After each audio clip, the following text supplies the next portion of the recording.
Olá, queridos irmãos, a graça e a paz do nosso Senhor Jesus Cristo seja sobre todos nós. Queremos aqui dar as boas-vindas a você que nos assiste nesse estudo da palavra do nosso Deus. E começando este culto, começando esse estudo, nós vamos louvar ao Senhor, mas antes de cantarmos os nossos cânticos, nós vamos ler uma porção das Escrituras, o Salmo 134, que diz assim: Bendizei ao Senhor, vós todos, servos do Senhor, que assistis na casa do Senhor nas horas da noite. Erguei as mãos para o santuário e bendizei ao Senhor. De Sião te abençoe o Senhor, Criador do céu e da terra. Bendizei ao Senhor. Louvemos ao nosso Deus.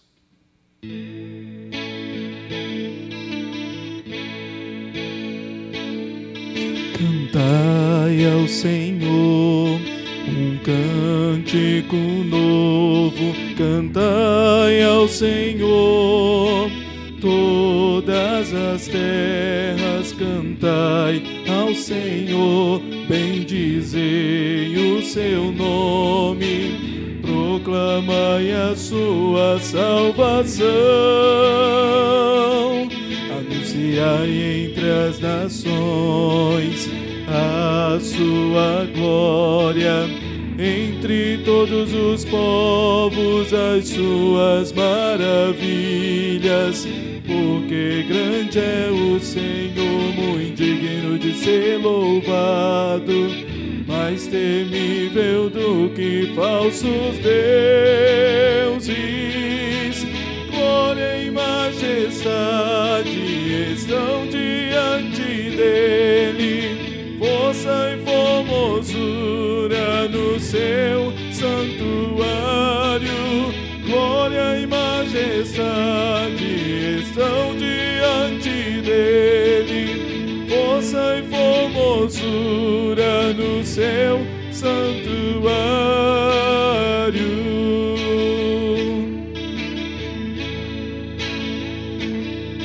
Cantai ao Senhor um cântico novo, cantai ao Senhor, todas as terras, cantai ao Senhor, bendizei o seu nome, proclamai a sua salvação,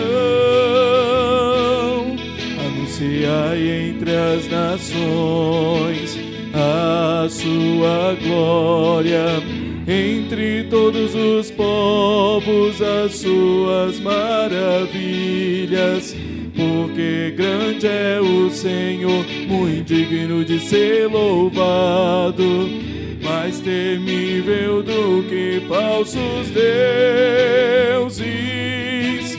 Glória e majestade estão diante dele, força e formosura no seu santuário. Glória e majestade estão diante dele, força e formosura no seu santuário.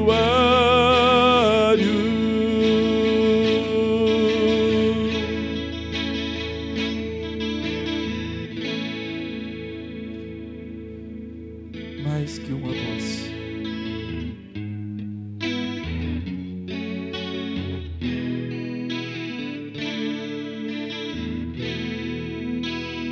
Eu queria ter mais que uma voz, mais que um amor, e uma vida pra te oferecer, pois tu és muito mais que eu possa ter em meu ser.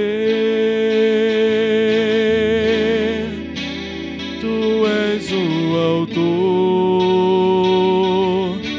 aquele que pintou com perfeição a vida. Tu és o Senhor, aquele que me amou, e és o meu Deus, meu Senhor.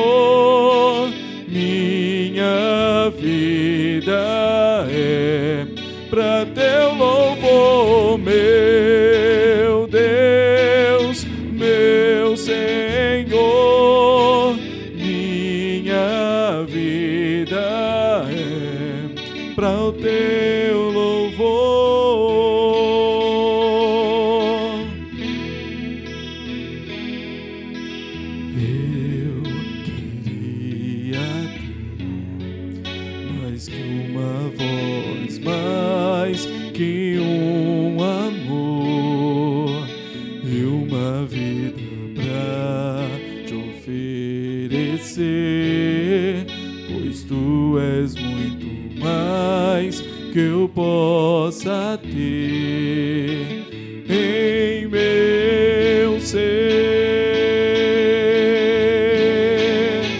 Tu és o autor,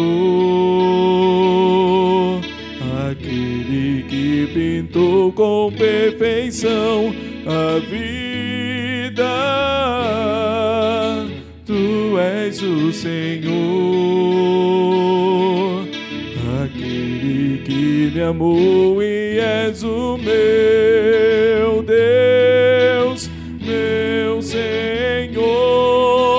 Minha vida é para o teu louvor, meu Deus, meu Senhor. Minha vida é para o teu louvor. Ó Deus bendito, o Senhor é o dono da nossa vida, é o nosso Deus, o nosso Senhor, e que a nossa vida seja um culto vivo, santo, agradável a Ti. Que a nossa vida, ó Pai, seja para a adoração do Teu santo nome, agora e em todos os momentos, agora e onde quer que estejamos, que possamos sempre, através da nossa vida, adorar e bendizer o Senhor. Em nome do Senhor Jesus. Amém. Amém. Meus irmãos, minhas irmãs queridas, que a graça, a paz do Senhor Jesus sejam abundantes sobre a nossa vida. Tempo maravilhoso para servir ao Senhor, para servir também a igreja do Senhor, por meio deste instrumento, gravando essas mensagens de estudo da Palavra de Deus, que nos enriquece, que corrige os nossos equívocos e que nos aponta o caminho de como servir, de como caminhar na presença de Deus. Eu desejo que Deus abençoe muito a sua vida e a sua família. Eu quero lhe dizer que, pela graça de Deus, conforme os andamentos das coisas, desse processo todo que nós temos vivido, domingo passado, nós já percebemos a dinâmica da igreja regressando nessa situação paulatina. De manhã nós tínhamos uma presença em cerca de 70 pessoas, à noite, de acordo com a disponibilidade do templo, para esse contexto, desses procedimentos todos, nós já tínhamos o templo cheio conforme essa situação toda que nós estamos vivendo. Então, meu coração ficou muito feliz de perceber que, aos poucos, nós vamos vencendo os nossos medos, com toda a cautela, com todo o cuidado possível, e o povo de Deus vai ganhando ânimo. Eu espero que Deus anime o seu coração também, e que você siga servindo a Deus na sua casa, mas também, devagarinho, você vá ganhando ânimo para também voltar a participar do culto público. Que Deus abençoe a sua vida e a sua família também, em nome de Jesus. Nessa noite nós vamos estudar sobre um assunto que, no meu entendimento, embora se trava aqui e ali, e nesses dias, sobretudo, muitas polêmicas que diz respeito ao culto, e eu entendo que é um assunto muito importante para se estudar, para se aprender, que é esse assunto que não é periférico, não é secundário, que diz respeito à doutrina do culto. Eu quero iniciar lendo o texto da Palavra de Deus com você, que se encontra no Salmo de número 100. Penso que esse salmo é oportuno para este início, e é um convite a todos os moradores da terra. Deus quer ser adorado, Deus deve ser adorado. Então nós vamos ler este salmo que diz assim: celebrai com júbilo ao Senhor todas as terras. Servir ao Senhor com alegria, apresentai-vos diante dele com cântico. Sabei que o Senhor é Deus, foi Ele quem nos fez e dele somos. Somos o seu povo e rebanho do seu pastoreio. Entrai por suas portas com ações de graças e nos seus átrios com hinos de louvor.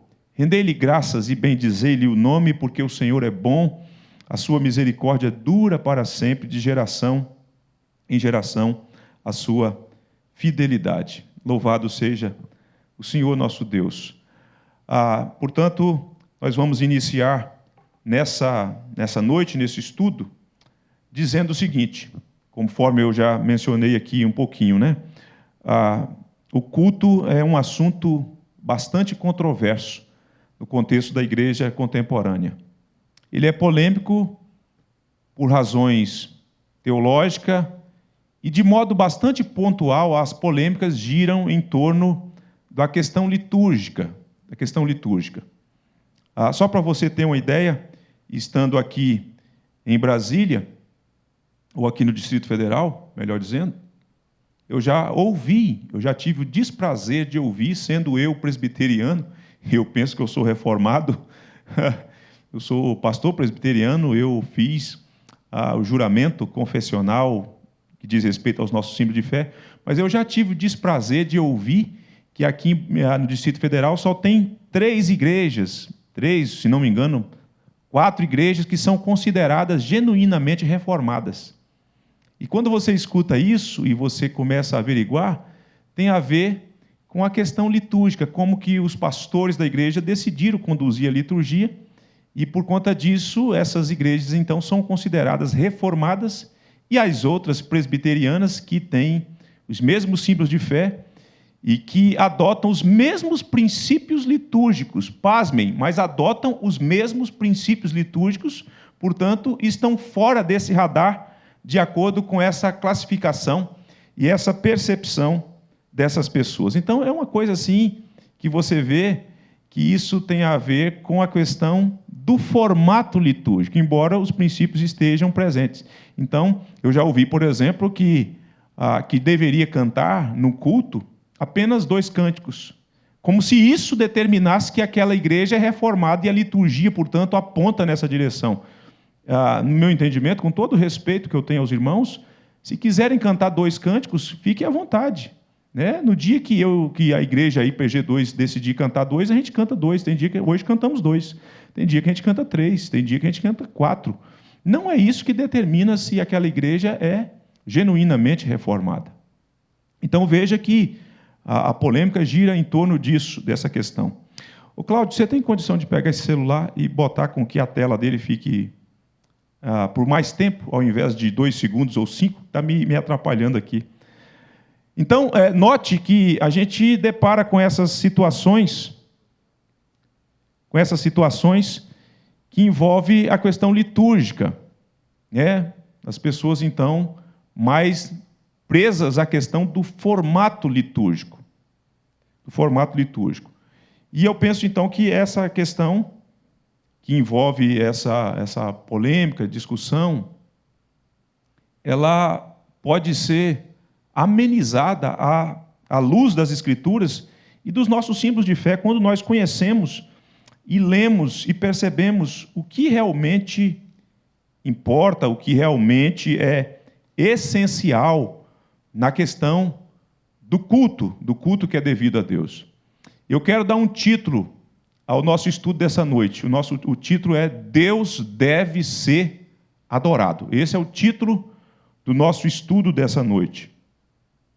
E eu quero, então, iniciar lendo com vocês, neste capítulo que trata do culto religioso e do domingo, e hoje nós vamos ficar só nas sessões que tratam do culto.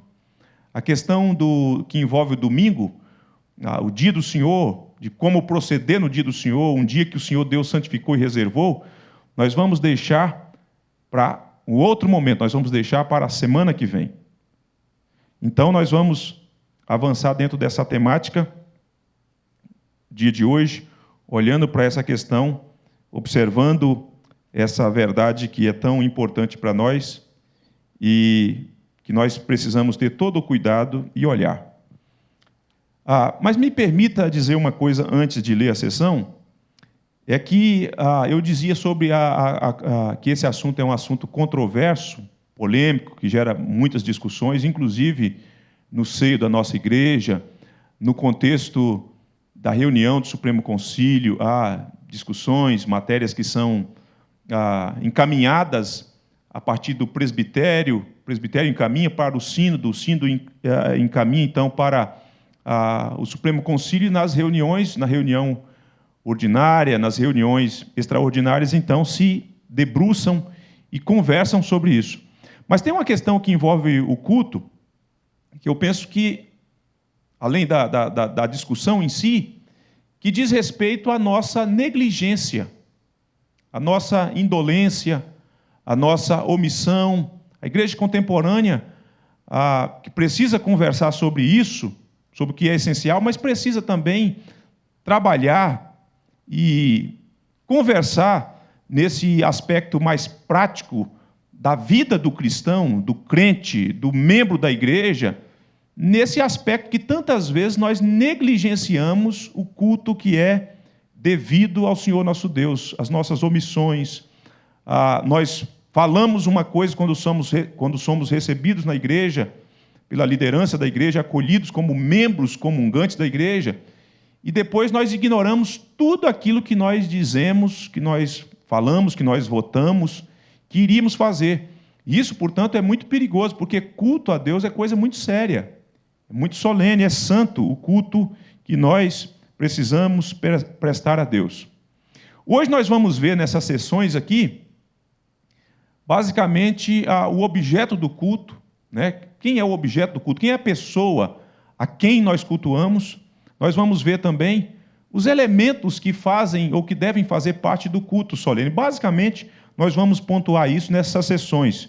Então, nós vamos começar lendo a primeira sessão, que diz assim, escute com bastante atenção a leitura da primeira sessão, que diz assim, a luz da natureza mostra que há um Deus que tem domínio e soberania sobre tudo, que é bom e faz o bem a todos, e que, portanto, deve ser temido.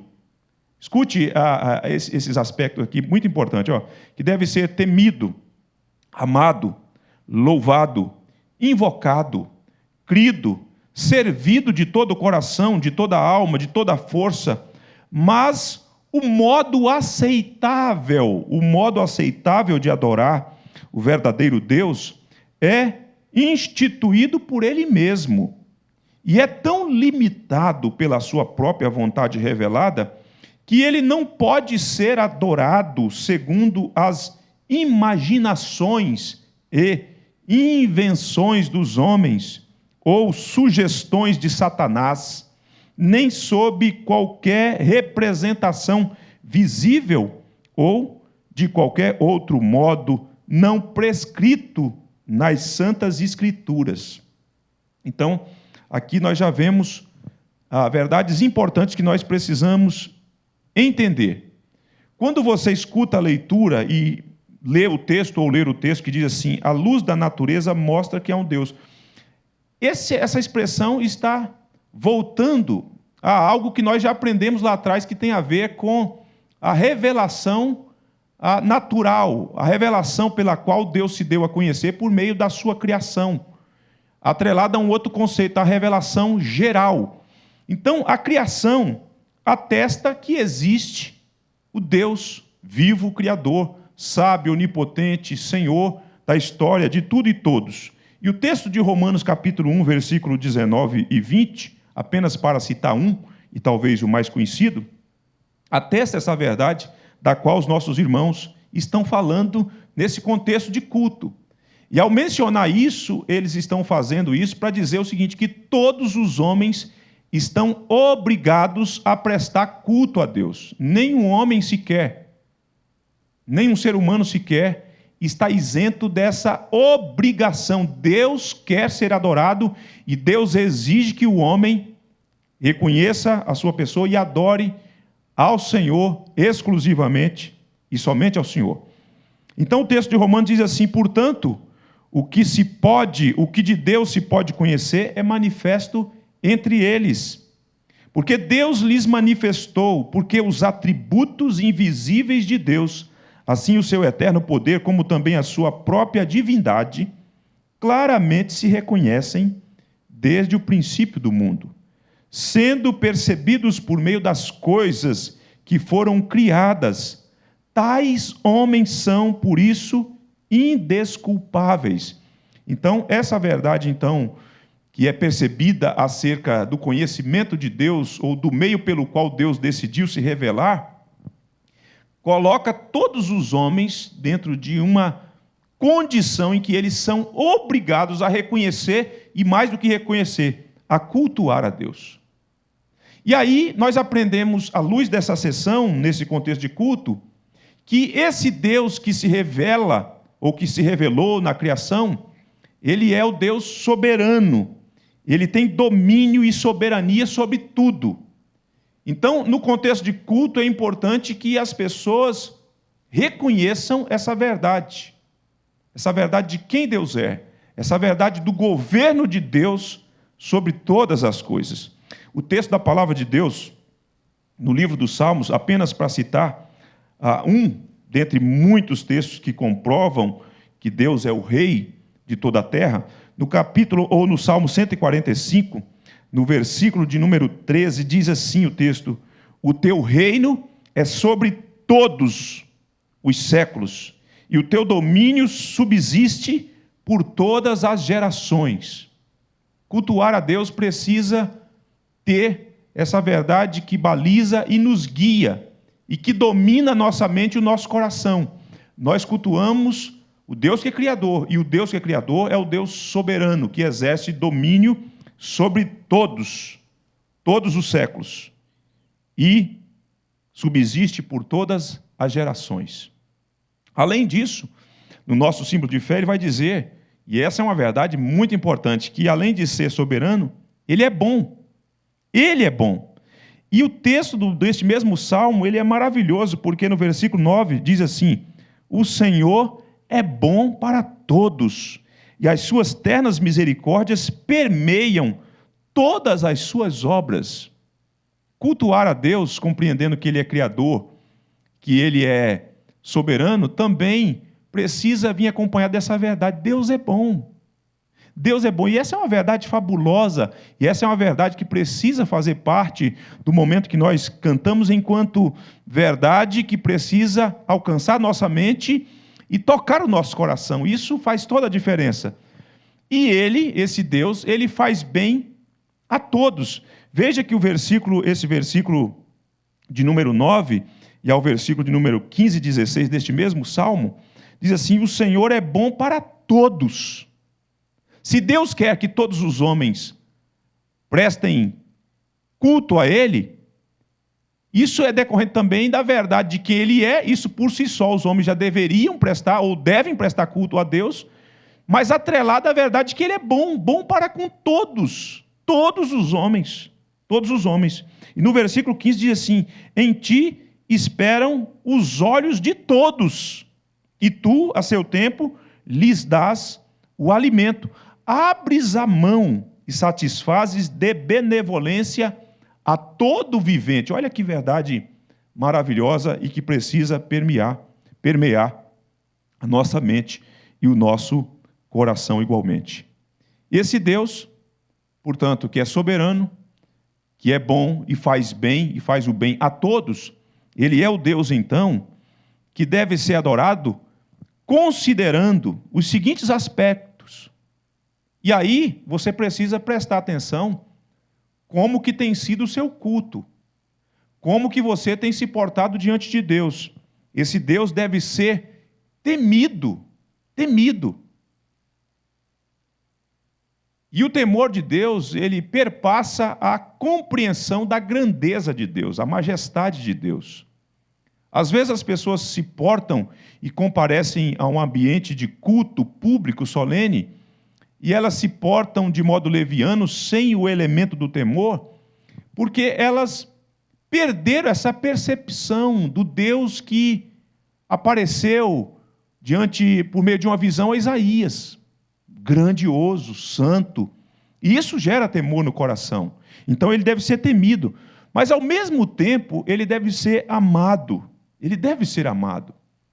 Perceba como que é importante no ambiente de culto o temor, mas também o amor que é devotado a Deus, ele deve ser louvado. A igreja, os membros do corpo de Cristo, comparecem para prestar culto a Deus, e estes elementos precisam estar presentes no coração: temor, amor, o louvor a Deus que é proferido ao Senhor, e invocado, deve ser invocado. Isso tudo no ambiente e no contexto de culto. Nossos irmãos captaram muito bem isso. Ele deve ser crido e deve ser servido, então temido, amado, louvado, invocado, crido, servido. E aí tem um elemento importante, que deve ser servido com tudo que temos, com tudo que somos.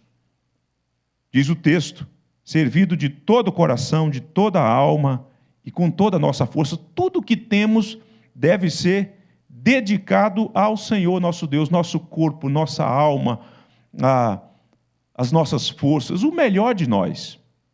Isso tudo no contexto de culto. Isso faz nos pensar como que nós temos nos portado diante desse Deus gracioso, grande, bom, que faz o bem a todos. Parece que às vezes nós dedicamos a Deus no nosso culto a sobra, o que sobrou. E Deus não quer isso, Deus quer o melhor de nós oferecido por meio do seu Filho Jesus Cristo. Agora, note que, nesse contexto, nessa primeira sessão, Deus instituiu o modo como quer ser adorado. Deus exige que os homens adorem a Ele. Mas não pode ser do jeito que achamos, do jeito que sentimos, do jeito que pensamos. Não, Ele mesmo instituiu o jeito que Ele quer, o modo como Ele quer. Então, se por um lado é pecado deixar de adorar a Deus, por outro lado é pecado adorar a Deus ou pensar que está adorando a Deus do nosso jeito. Porque Deus não aceita. Os nossos irmãos entenderam isso à luz da Escritura e eles disseram: o modo aceitável de adorar o verdadeiro Deus é instituído por Ele mesmo. Não são os homens, não são as instituições que chegam e dizem: é desse jeito que deve ser, ou é daquele outro jeito que deve ser. É por isso que os nossos irmãos nem forneceram nesse símbolo de fé, na confissão de fé de Westminster, eles não forneceram um modelo litúrgico, eles forneceram princípios que devem fazer parte do culto. Porque nós não encontramos nas Escrituras um modelo litúrgico, nós encontramos princípios. Princípios. E esses princípios são absolutos. E esses princípios transpõem as épocas, eles são supraculturais, eles estão muito acima das realidades históricas. Eles serviram e foram usados por uma geração lá atrás, deve ser utilizado pela geração de cristãos hoje e a geração de cristãos que ainda há de surgir. Então não é a questão de modelo. É por isso que equivocam-se aqueles que ficam presos a um modelo. A um modelo. Enquanto que nós deveríamos conduzir-nos no ato de adoração, de culto a Deus, baseado nos princípios, com toda reverência, com todo zelo e ordem, e temor e alegria. E alegria, é bom que se diga que o culto a Deus não é uma questão, não deve ser baseado num aspecto de uma cerimônia fúnebre. Tem que ser com alegria. O Salmo 100 nos insta a servir o Senhor com alegria. E nós, às vezes, não fazemos porque nós começamos a pensar que a alegria tem a ver com coisas esquisitas. Isso aí é outra coisa. Essas coisas esdrúxulas, estranhas, que às vezes não tem nada a ver com culto, isso deve ser banido e não deve fazer parte do culto. Mas a alegria que é conduzida pela verdade de quem Deus é, pela verdade daquilo que Deus fez, deve mexer com as nossas emoções, sim. Deve ser com alegria, com cânticos, conforme o texto diz. Isso não é sinônimo de irreverência. Uma pessoa pode estar numa postura que aparentemente revela a solenidade, e, entretanto, o coração está demonstrando irreverência. Então, é bom que se entenda isso. E Deus, que quer ser adorado, Ele mostrou isso e traz os princípios. que devem nos conduzir nessas questões, portanto. Então, veja só, se ele instituiu, prescreveu o modo como ele quer ser adorado, se é pecado deixar de adorar, mas se é pecado também adorar de uma forma como ele não estabeleceu, desconsiderando os princípios, então nós vamos depreender destes elementos que temos aqui, quando ele diz assim, e é tão limitado pela sua própria vontade revelada.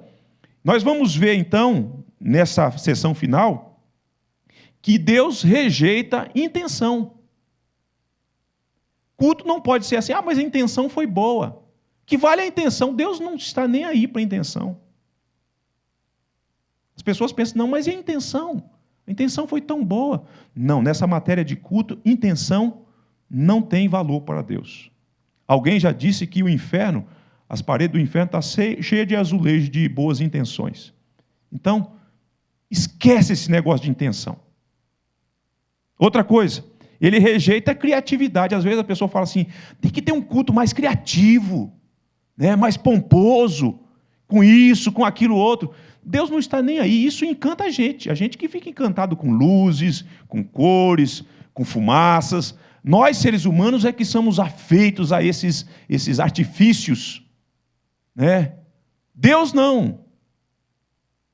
Deus não se importa com isso. Deus não se importa com isso. E ele rejeita a inovação. Tem que inovar o culto, pastor. Tem que inovar o culto. Não.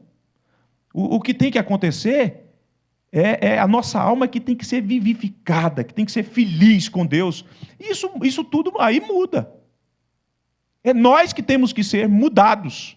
Não é usar este monte de elementos e pensar que é isso que vai fazer Deus no seu trono glorioso de graça ficar feliz e contente. Agora estou contente porque, além das intenções, esse povo trouxe agora as inovações do mercado gospel. Bobagem, Deus abomina certas coisas, que as pessoas pensam que ele se encanta e fica feliz com isso. Não. Eu penso que muitas das coisas que nós fazemos, Deus só não nos fulmina porque ele é misericordioso e exerce para conosco a sua paciência, a sua longanimidade. Porque algumas das coisas que o povo de Deus anda fazendo são reprovadas por aquilo que Deus prescreveu. Então, prestemos atenção a isso. E a Bíblia fornece muitos princípios que vão... Aliás, não são nem muitos, não, são poucos. O texto chega a dizer que são limitados. E Deus, eu diria o seguinte, que Deus se importa mesmo com essas questões, é com a questão singela, de acordo com o que ele já prescreveu. Quando o povo estava para entrar na terra prometida, antes de entrar na terra prometida, Deus teve o cuidado de falar que eles não deveriam cultuá-lo como o povo fazia com as suas divindades. Mas também não deveria fazer de acordo com aquilo que o coração entendia que deveria ser feito. Então, Deuteronômio, capítulo 12, versículo de número 32, diz assim, tudo o que eu te ordeno, observarás, nada lhe acrescentarás, nem diminuirás. Era um contexto de culto. Então, é assim que Deus queria, e é assim que Deus quer que nós o adoremos. Vejam vocês, então, a segunda sessão. A segunda sessão, então, ela vai falar, basicamente, é mostrar quem é a pessoa que é o objeto do nosso culto. Né? A primeira, ela é mais geral, traz instruções preciosas. A segunda diz assim, o culto religioso deve ser prestado a Deus o Pai, o Filho e o Espírito Santo, e só a Ele. Não deve ser prestado nem aos anjos, nem aos santos, nem a qualquer outra criatura. Nem deve, depois da queda, ser prestado a Deus pela mediação de qualquer outro, senão unicamente a Cristo. Aqui nós temos basicamente duas verdades importantes. A primeira é sobre a questão do culto. O culto cristão, preste atenção nisso. Isso é muito importante, você vai perceber a ausência disso que eu vou te falar na maioria dos nossos cultos. Isso precisa ser revisto. nós precisamos, inclusive, nas nossas canções, ter verdades que aludem ao que eu vou falar com vocês. O culto cristão, ele é trinitário. Ele é trinitário. A gente vê muito pouco canções que contemplam essa verdade do Pai, do Filho e do Espírito Santo.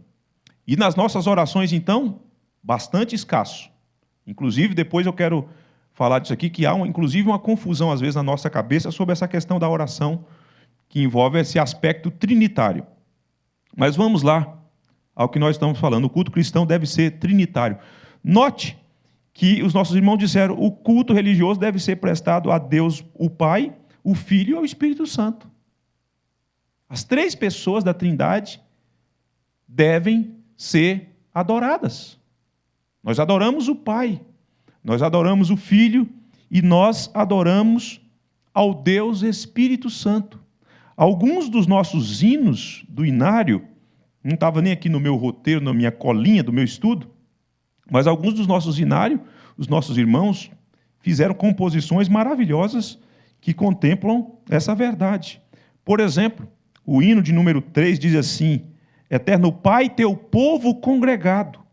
A segunda estrofe diz assim, Jesus aos teus benditos pés sentados. A terceira diz assim, ensina aos teus Espírito Divino.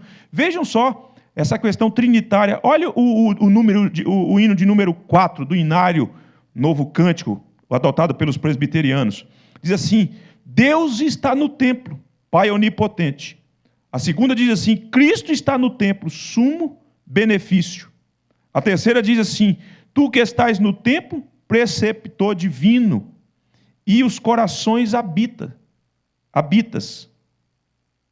Então, o nosso culto, o culto cristão, ele é terminantemente trinitário.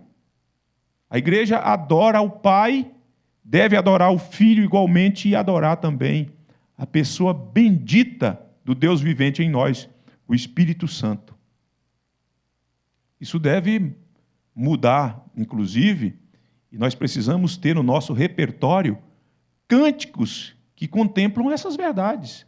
Nós precisamos fazer leituras no ato de adoração do culto público, leituras que vai trabalhando a nossa mente e o nosso coração, nos levando para perto da Santíssima Trindade.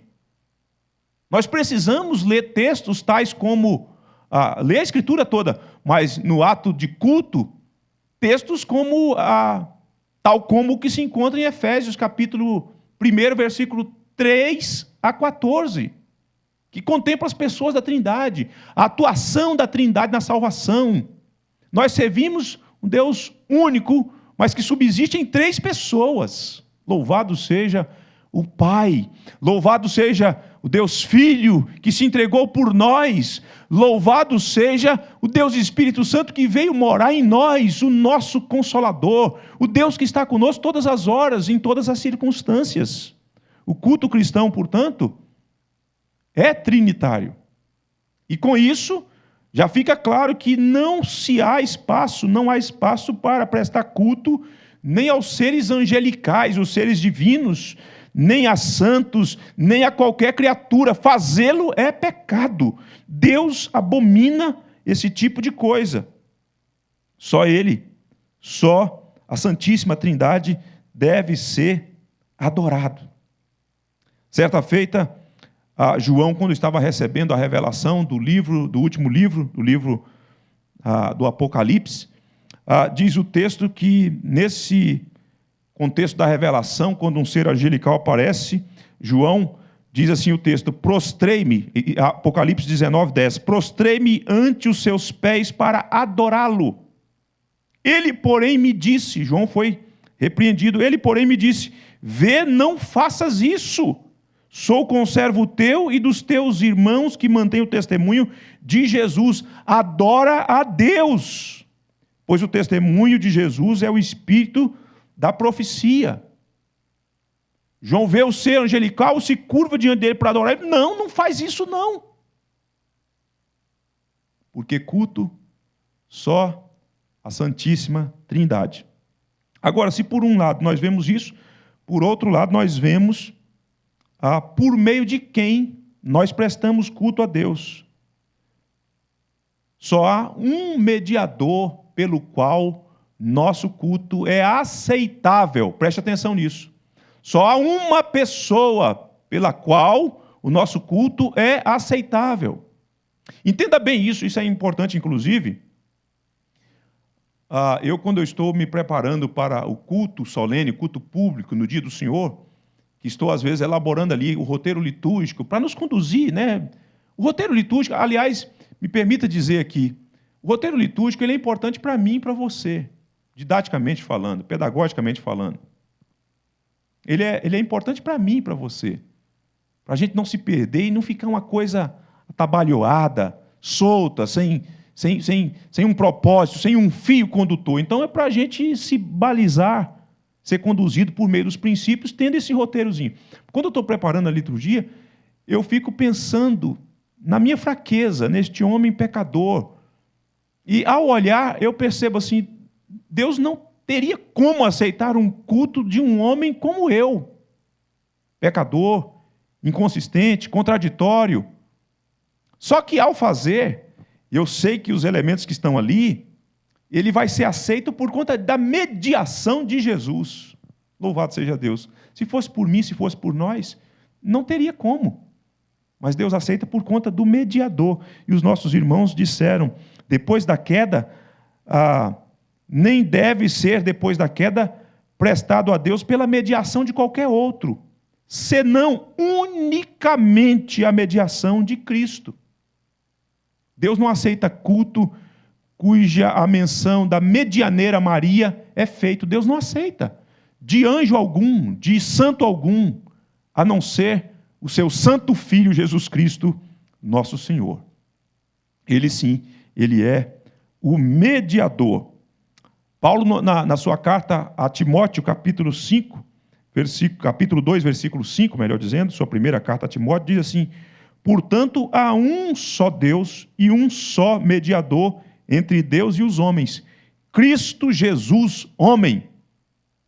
É Ele e é por meio dele que nós somos salvos, é por meio dele que nós somos justificados, é por meio dele que nós somos reconciliados, é por meio dele que nós fomos adotados, e é por meio dele que nosso culto é recebido por Deus, o nosso Pai. É por meio dele que nós temos livre acesso ao Senhor, nosso Deus. Terceira seção da nossa confissão, portanto, diz assim: agora sim, então, tendo falado de modo mais geral sobre o culto, primeira seção, a segunda falando sobre quem é o objeto do nosso culto e quem é o mediador, agora a gente começa a tocar nos elementos que devem fazer parte do culto. E o primeiro elemento que os nossos irmãos colocaram aqui é a oração. E eles trouxeram, assim, muitos aspectos que envolvem a oração, que faz parte do culto. Talvez seja até oportuno você avaliar, pensar, refletir sobre o culto que você presta a Deus, tendo em vista a importância da oração. Eu vou ler então a seção. A oração, com ações de graça, sendo uma parte especial do culto religioso, é por Deus exigida de todos os homens. E para que seja aceita, deve ser feita em o nome do Filho, pelo auxílio do Espírito Santo, segundo a vontade de Deus. E essa oração, com inteligência, reverência, humildade, fervor, fé, amor e perseverança. Se for vocal, audível, deve ser proferida em uma língua conhecida dos presentes. Então, perceba a importância deste elemento, da oração na vida da igreja enquanto instrumento de culto. Então, essas próximas sessões nós vamos trabalhar. E a gente começa então com a oração. O culto instituído ou prescrito por Deus, pelo Senhor, ele tem esses elementos. E dentre eles a oração, eles chegam a dizer o seguinte: é uma parte especial. É uma parte especial. A semana que vem nós vamos falar de 3 tipos de culto. O culto familiar, culto doméstico.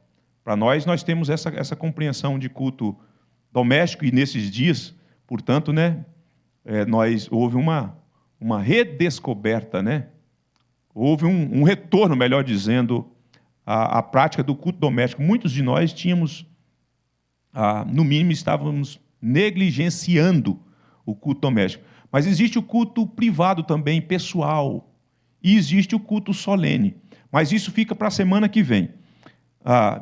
Mas o certo é que tanto no culto familiar, ou doméstico, ou no culto privado, ou no culto pessoal, individual, e no culto solene, a oração deve fazer parte. Na sua reunião com a sua família, você deve orar e deve considerar estes princípios, essas verdades que eu vou pontuar aqui. Quando você estiver fazendo o seu culto sozinho, individual, lá no seu quarto, você deve orar, e tendo em vista que a oração é esse bem precioso e que é uma parte especial do culto que você presta a Deus, que você vai falar com Deus, que você vai verbalizar coisas ao Senhor nosso Deus, que envolve a adoração, invocação, louvor, ações de graças, a confissão, que envolve também intercessão. Olha só a importância disso, e tantas vezes nós negligenciamos. Então Deus exige, conforme essa sessão que nós lemos, que todos os homens orem. Parece até contraditório por conta do que vem depois.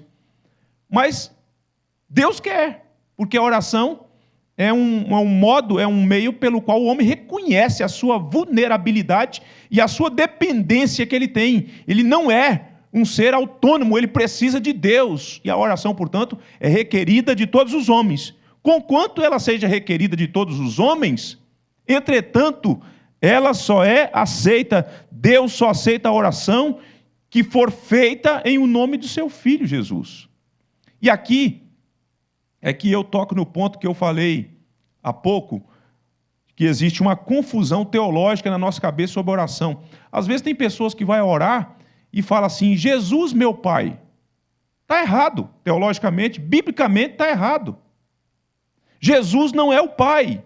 O Pai não é o Filho não é o Pai, e o Espírito Santo não é o Pai, nem é o Filho. Então, você precisa orar. Lembra da questão da estrutura trinitária. Nós adoramos o Pai, nós adoramos o Filho, nós adoramos ao Espírito Santo. Só que quando nós oramos, você ora em o nome de Jesus, e Jesus não é o Pai. Então, se você ora assim, corrija isso. Isso é um erro teológico. Claro, eu não estou dizendo que por conta desse erro Deus não vai te ouvir. Mas quanto melhor a você conhecer as Escrituras, as verdades bíblicas, a sã doutrina, mais você vai crescer mais na fé. A sua demonstração de fé será mais saudável, mais robusta, mais forte, mais coesa, até para você explicar às pessoas sobre essas verdades. Então você não chama o Espírito Santo de Pai, nem o Espírito Santo de Filho, e nem deve chamar Jesus de Pai. Então Deus aceita a oração que é feita em um nome de Jesus. É por isso que os cristãos oram assim. Deus, e pede isso, pede aquilo, e ao final, em um nome de Jesus. Aliás, às vezes tem gente que termina a oração de modo abrupto e nem fala que é em um nome de Jesus. Enquanto que o Senhor Jesus orientou que orássemos assim. Ele mesmo disse em João, capítulo 14, versículo 13 e 14, diz assim, e tudo quanto pedides em meu nome, isso farei, a fim de que o Pai seja glorificado no Filho. Se me pedires alguma coisa em meu nome, eu o farei. E por que é importante o nome de Cristo? Porque Cristo é o mediador. Cristo é o mediador. Assim como nós cultuamos a Deus, e a oração também faz parte desse aspecto de cultuar a Deus, nós o fazemos pela mediação de Jesus. Deus aceita a oração que é feita em nome do Filho dele. Deus aceita a oração que é feita por meio do auxílio do Espírito Santo. Você precisa entender, oração é um bem precioso, mas nós precisamos, no exercício da nossa oração, do auxílio do Espírito Santo, porque as nossas orações, tantas vezes, são poluídas pelo nosso pecado. Tantas vezes nossas orações são egoístas. E se nós não tivermos a assistência da pessoa bendita do Espírito Santo, não tem como a gente avançar neste caminho da oração. Nós não sabemos orar como convém, diz a palavra de Deus, mas o Espírito intercede por nós com gemidos inexprimíveis. Ah, queridos irmãos, como nós precisamos do auxílio do Espírito Santo. Não pense você que você é bom na oração. Não pense você que você é melhor do que o outro na oração. Você não é. Você precisa da mediação do Filho e você precisa do auxílio do Divino Espírito Santo. Nós precisamos. Sem Ele, nós não teremos êxito nesta matéria. Deus aceita a oração, portanto, que é feita em nome do Filho, com auxílio do Espírito Santo, e é feita conforme a vontade dEle. Diz o texto da palavra de Deus sobre esta verdade também. Precisamos orar ao Pai em nome de Jesus, com o auxílio do Espírito Santo, e de acordo com a vontade de Deus. Você pode ter desejos, eu os tenho, eu tenho desejos, mas nem sempre os nossos desejos hão de prevalecer diante de Deus, absolutamente não. E o modelo supremo disso é o Filho de Deus, nosso Salvador, que tinha desejo, por exemplo, quando ele sabia que o Calvário o aguardava, e ele vai para o jardim do Getsêmani, e ele ora, e ele revela ao Pai o desejo dele. Qual seja o desejo? Pai, se possível for, passe de mim esse cálice. Desejo, vontade. Contudo, seja feita a tua vontade. Orar e finalizar a oração falando assim: Deus, que seja feita a tua vontade quanto a essa matéria. Você ora, você pede a Deus, mas você entende que finalmente, ou o resultado final que vai prevalecer é a vontade de Deus. E nós devemos orar de acordo com a vontade de Deus. Precisamos compreender a vontade de Deus para não cairmos em armadilhas perniciosas por conta dos nossos desejos e os nossos pleitos. Ainda sobre a oração deve ser feita com inteligência, deve ser feita com reverência, deve ser feita com humildade, deve ser feita com fervor. Fervor, oração fervorosa, e com fé e amor, e com perseverança. E no culto público, a oração deve ser inteligível.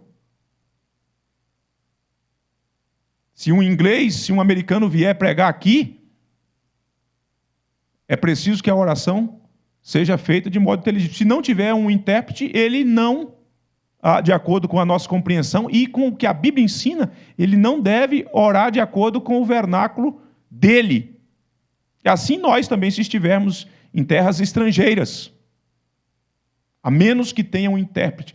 Paulo diz isso, por exemplo, na sua carta aos Coríntios, quando ele está corrigindo distorções relacionadas aos dons espirituais. Então, tem que ser numa linguagem inteligível. Muito bem. Chegamos então à quarta sessão. A quarta sessão diz assim, ainda sobre a oração: a oração deve ser feita por coisas lícitas e por todas as classes de homens que existem atualmente ou que existirão no futuro, mas não deve ser feita em favor dos mortos. Entenda-se a questão do contexto religioso quando foi produzido esse documento, e ainda a religião predominante no nosso país ainda usa esse tipo de prática, né, de orar pelos mortos. Nem em favor daqueles que se saiba terem cometido o pecado para a morte. Então, o que nós estamos aprendendo ainda sobre a oração nessa sessão que nós estamos estudando aqui nesse momento? Estamos aprendendo o seguinte, que a oração, primeiro, deve ser feita por coisas lícitas, né? E daí o conhecimento bíblico, e de conhecer aquilo que está de acordo com a vontade de Deus, vai te ajudar muito. Vai te ajudar muito quando você for orar. Coisas lícitas. Não significa que orar por coisas lícitas você vai receber todas as respostas de Deus por tais coisas. É lícito orar para ter uma casa? É lícito. É lícito orar para que você tenha um emprego? É lícito. É lícito você orar, as meninas ou os meninos, para que Deus, no caso das meninas, para que Deus mande um príncipe de Deus para casar? É lícito. É lícito você orar pelo curso que você pretende fazer? É lícito. É lícito você orar para que Deus lhe dê discernimento sobre as escolhas da vida? É lícito. Agora, não significa que Deus vai responder conforme você pleiteia, mas se você precisa entender a licitude e que é importante orar por todas as coisas lícitas. Deus quer ser ouvido. Ou Deus quer ouvir a sua oração, melhor dizendo.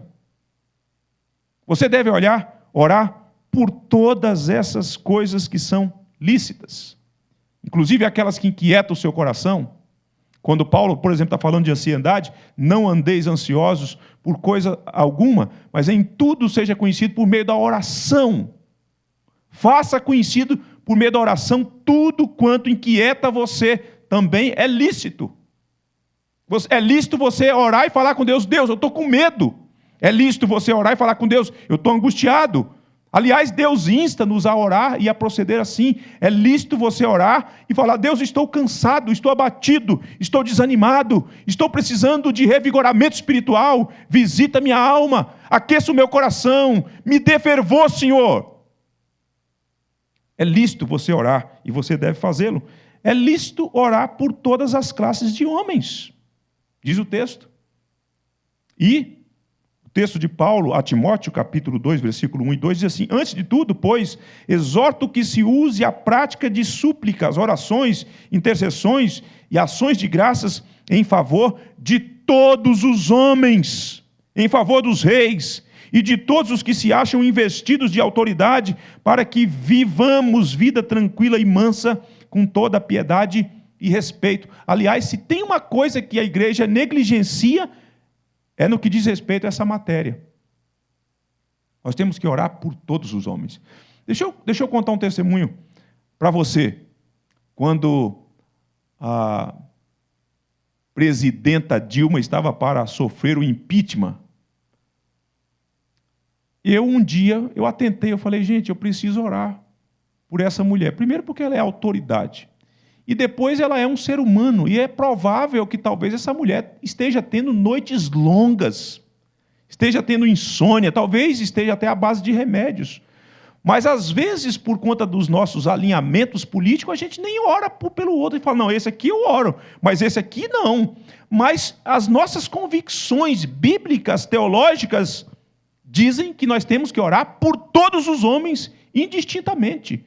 Quer você goste de algumas coisas, quer você não goste. Ore para Deus mudá-lo, ore pela salvação, ore porque a autoridade, você deve orar, está obrigado assim fazê-lo. Agora, o que proíbe aqui na confissão sobre oração? Proíbe-se orar pelos os mortos. Quando nós, protestantes, vamos participar de um culto fúnebre, nós não oramos pela pessoa que morreu. Não, nós orávamos por ela enquanto ela estava com vida. Se estava enferma, nós oramos, nós intercedemos, nós pleiteamos diante de Deus a cura, a reversão daquele mal, mas morreu, a gente não ora mais. Aos homens está ordenado morrer uma só vez, depois disso vem o juízo para tal pessoa. Ou para receber a coroa da vida, ou para receber a sentença da punição eterna. Nós oramos num contexto de culto fúnebre pelos familiares, para que Deus console, para que Deus alenta, para que Deus sustente, para que Deus visite, para que Deus enxugue as lágrimas, mas não pelo morto. Então, não tem amparo bíblico para assim proceder. Isso é pecado, porque Deus não prescreveu isso. Quem procede assim, se você procede assim, você está pecando, porque não há amparo. Deus não requer isso. Ore pelos vivos. E eles finalizam aqui com um texto que depois você, tendo dúvida, conversa com o pastor Robson, vai conversar com ele que ele vai dar explicação para você, que diz assim: e nem em favor daqueles que se saiba terem cometido o pecado para a morte. Eu até olhei a confissão de fé comentada, e nem a confissão de fé comentada comenta que tipo de pecado é esse. Certamente, eles estão baseando no texto que está na primeira epístola de João, capítulo 5, versículo 16, que diz assim: se alguém vir a seu irmão cometer pecado, não para a morte, pedirá e Deus lhe dará vida. Aos que não cometeram, ou aos que não pecaram para a morte. Aí ele estabelece, então, este contraste. Há pecado para a morte, e por esse não digo que rogue. Então, estamos proibidos a orarmos pelos mortos, e estamos proibidos a orarmos por aqueles que se saiba terem cometido o pecado para a morte. A morte. Agora, que pecado seria esse? Que pecado é esse? Pecado para a morte. Então, alguns teólogos, dentre os quais João Calvino, entendia que o pecado para a morte é o pecado da apostasia. O sujeito que estava no contexto da comunidade cristã e então apostatou da fé, então, sabendo-se disso, não ore por ele. É uma possibilidade. E o reverendo Augustus Nicodemos segue esta mesma visão de Calvino. John Stott, reverendo Hernandes e tantos outros entendem que esse pecado é o pecado imperdoável, aquele pecado do qual o Senhor Jesus falou e que está registrado nos evangelhos, o pecado da blasfêmia contra o Espírito Santo. Obviamente que, em linhas gerais, olhando para o texto de Romanos, o salário do pecado é a morte. A pena do pecado é a morte, seja ele de qualquer natureza. Mas aqui está tratando-se de um pecado específico, e embora esse distanciamento cultural e o distanciamento temporal nos impede de perceber com precisão que pecado é esse específico. Mas o certo é que quando os primeiros irmãos receberam a carta de João, eles sabiam especificamente do que João estava falando. Mas o certo é, eu estou inclinado a pensar que este é o pecado realmente, o pecado imperdoável, da blasfêmia contra o Espírito Santo. Nós temos textos, por exemplo, na Bíblia, não sobre essa matéria, eu quero ler apenas um, quando Paulo está escrevendo para Timóteo, que ele vai dizer que há momento que é preciso deixar o cara de lado. Mas não contempla a oração. Eu até, quando eu estudava o símbolo de fé e o texto de João, lembrei desse texto. E eu quero mencionar só para perceber o trato que a gente precisa dar para certas pessoas, às vezes, que convivem conosco, no contexto de comunidade. Diz assim, a carta de Tito, capítulo 3, versículo 10 e 11, diz assim: evita o homem faccioso, depois de admoestá-lo primeira e segunda vez,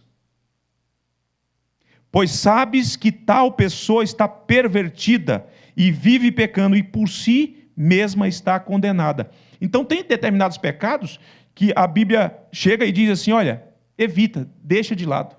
Já falou uma, já falou duas. Entrega esse sujeito porque ele já está pervertido. Numa linguagem de Paulo, ele está com a mente cauterizada. Seria como que na linguagem do Senhor Jesus, não adianta dar as pérolas aos porcos. Deixa o sujeito do jeito que está. Só que aqui o texto da confissão, que proíbe orar por pessoa que se saiba que cometeu tal pecado, duas coisas a gente precisa ter em mente. Primeiro é definir que tipo de pecado é. E depois é ter a certeza que tal pessoa cometeu tal pecado. Aí estamos, pela palavra de Deus e pela boa doutrina cristã, impedidos, proibidos de orar por essa pessoa. Não tem jeito. Não tem jeito. Não adianta. Não adianta. Mas existem essas possibilidades. As duas principais, existem outras, mas as duas principais seria o pecado da apostasia? Então eu citei dois teólogos aqui, um contemporâneo, reverendo Augustus, e João Calvino. século XVI, que entendia que era apostasia. Citei John Stott, né, que já faleceu também, que dizia, não, isso é a blasfêmia contra o Espírito Santo. E o pastor Hernandes também segue essa linha, eu estou inclinado a seguir essa linha também. Mas é o que os nossos irmãos nos dão. Então, a última sessão, então, para a gente finalizar o estudo de hoje. Agora, vai contemplar o elemento das Escrituras e outros elementos. Nós vimos até agora, veja só, a valorização, irmãos, preste atenção nisso, a valorização da oração enquanto elemento de culto a Deus. Vocês viram que 2 sessões eles trabalharam só falando de oração, a quem deve ser feita, como que ela é aceita, por quem se deve orar, e contemplando todas aquelas classificações de orações que nós conhecemos, né? Então agora nós vamos falar de escritura, deve ter escritura, pregação, essa coisa toda. 5ª sessão diz assim, a leitura das escrituras deve fazer parte do culto, com santo temor, a sã pregação da palavra e a consciente atenção a ela, em obediência a Deus, com entendimento, fé e reverência.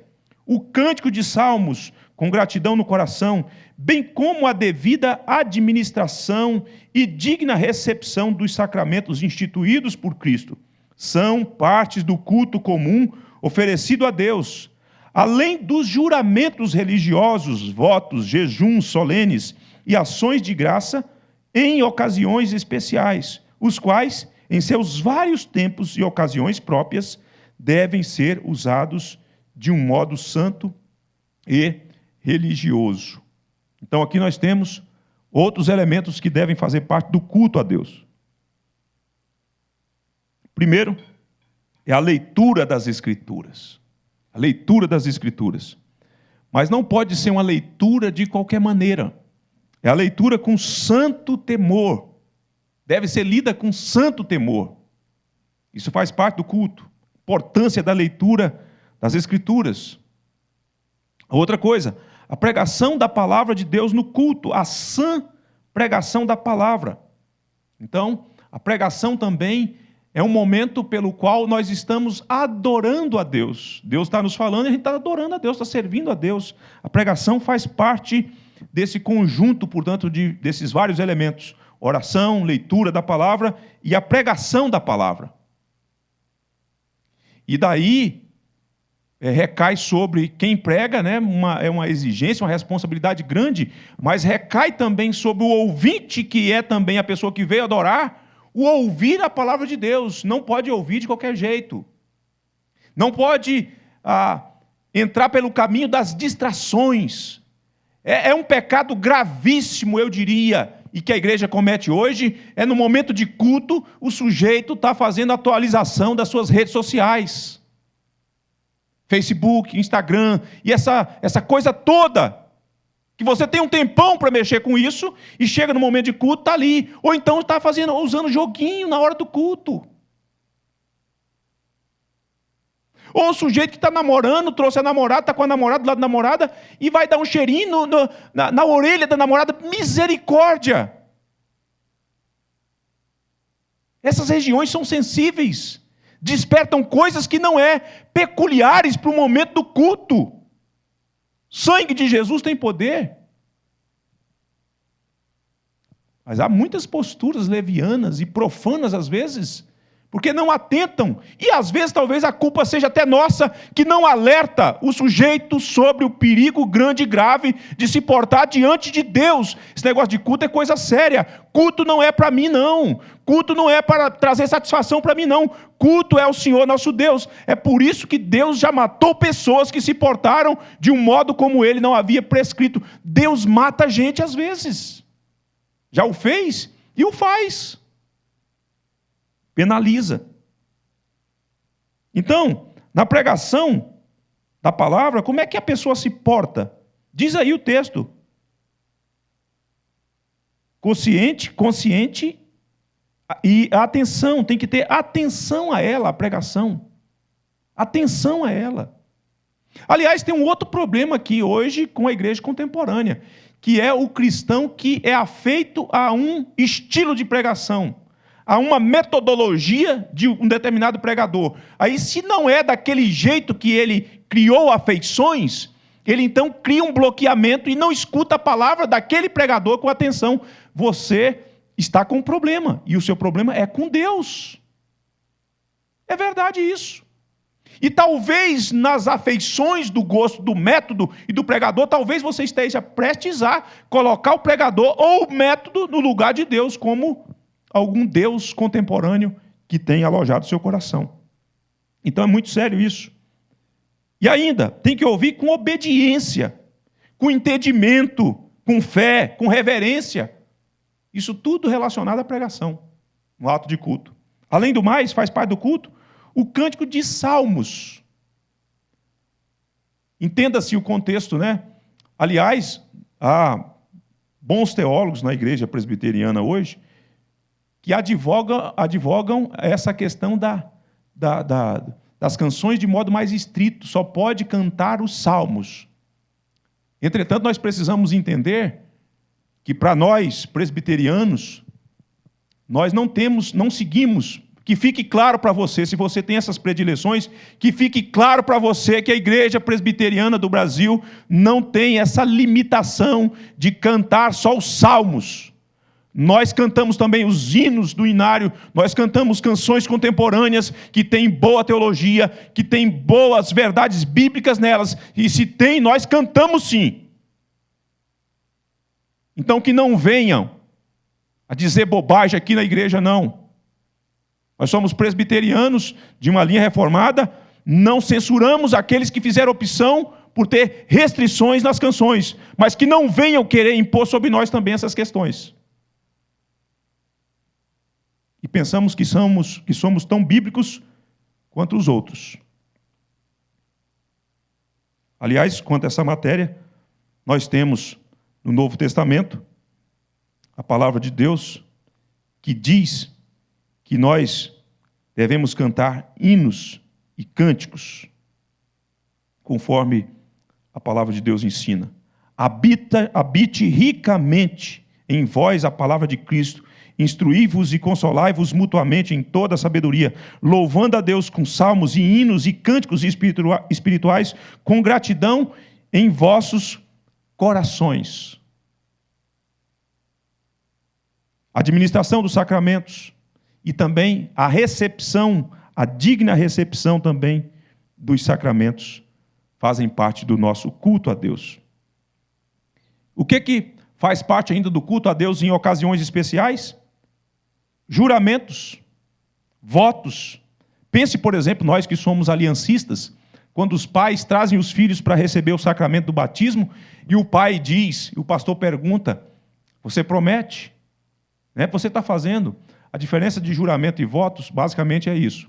Juramento eu faço entre aquele que é do mesmo tamanho que eu. É a pessoa, com o meu semelhante. Quando a gente casa, a gente está fazendo juramento. Eu prometo amar. Tal. Quando você vem, por exemplo, estou citando como exemplo apenas um, trazer o filho para ser batizado, receber o sacramento, você está fazendo votos a Deus. Isso é muito sério. Eu prometo orar com ele, eu prometo ler a Bíblia com ele, eu prometo isso. É muito sério, isso é solene. Então isso faz parte do culto. Jejuns solenes. No início da pandemia, por exemplo, a Igreja Presbiteriana do Brasil convocou os presbiterianos para que fizessem jejuns. Faz parte do culto. Ações de graças. Há espaço no culto em ocasiões especiais, por exemplo, cito como exemplo, um casal que está completando aí, vamos citar aqui aleatoriamente, 40 anos de casado. Qual o problema de orar? Aqui nós estamos referendados, amparados. Mas tem gente que fica todo arrepiado, como é que pode? Quebrou a liturgia, olha lá. Estudar um pouquinho de símbolo de fé, né, meu irmão? Acho que vai ajudar bastante a clarear a sua mente também, e a não ficar lendo só uma meia dúzia de artigos de pessoas que têm esse aspecto mais estrito da liturgia. É só ler que você vai ver a amplitude disso. Bem, aqui então, eu termino dizendo o seguinte: como você tem cultuado a Deus? Como tem sido o seu culto a Deus?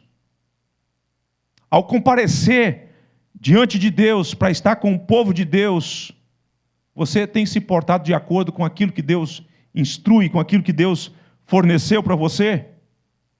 Lembre-se que no culto é preciso que você entenda isso.